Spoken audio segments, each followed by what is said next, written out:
Hello les scrapeuses, bienvenue sur la page Harmonie Scrap.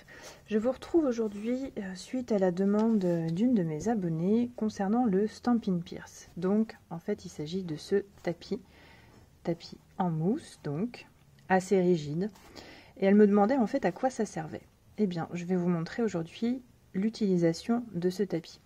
Lorsque vous avez des tampons, et notamment les tampons en résine, donc les transparents, vous avez dû remarquer parfois lorsque vous tamponnez directement sur votre plan de travail, sur votre table, il vous arrive que les motifs n'apparaissent pas forcément très clairement, et si vous n'avez pas le Stamparatus, vous ne pouvez pas réancrer directement dessus, sinon vous allez voir que vous allez être en décalé et votre image sera floue, donc vous ne pouvez pas réancrer, vous êtes obligé de recommencer.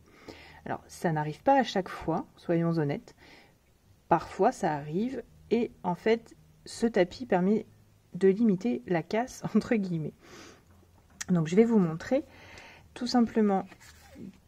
Ici je vais le tamponner directement donc sur ma page, sur mon plan de travail.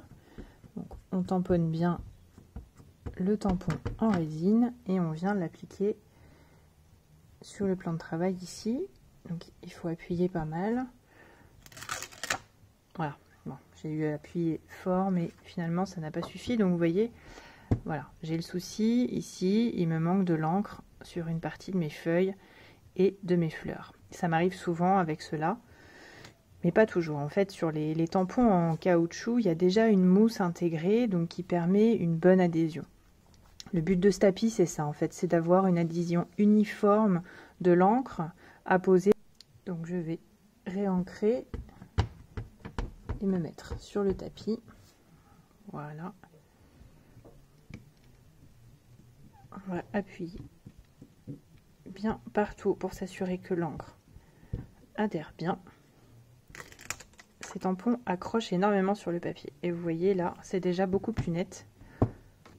Voilà, en comparaison à l'autre. Alors, en toute honnêteté, évidemment, c'est pas non plus miraculeux. Il faut bien penser à appuyer partout sur votre bloc pour qu'il y ait bien une bonne pression à chaque endroit. D'accord, mais il est vrai qu'avec le tapis, ça permet quand même une uniformité de l'impression de l'encre sur le papier. Donc vous voyez, les deux, là, c'est quand même beaucoup mieux quand j'ai utilisé le tapis. La deuxième utilisation de ce tapis, en fait, c'est lorsque vous avez par exemple des fleurs et que vous voulez leur donner un certain relief. En fait, vous pouvez la poser, prendre votre outil et embosser en fait au centre, et ça permet tout simplement aux pétales de se redresser. Voilà. Hop, donc là évidemment j'ai pas tamponné, hein. J'ai juste perforé la fleur. Et donc vous voyez, voilà, ça permet de relever les pétales beaucoup plus naturellement. Voilà, j'espère que cette petite astuce vous aura aidé. Si vous avez la moindre question, n'hésitez pas à me contacter sur ma page Harmonie Scrap. À bientôt, au revoir.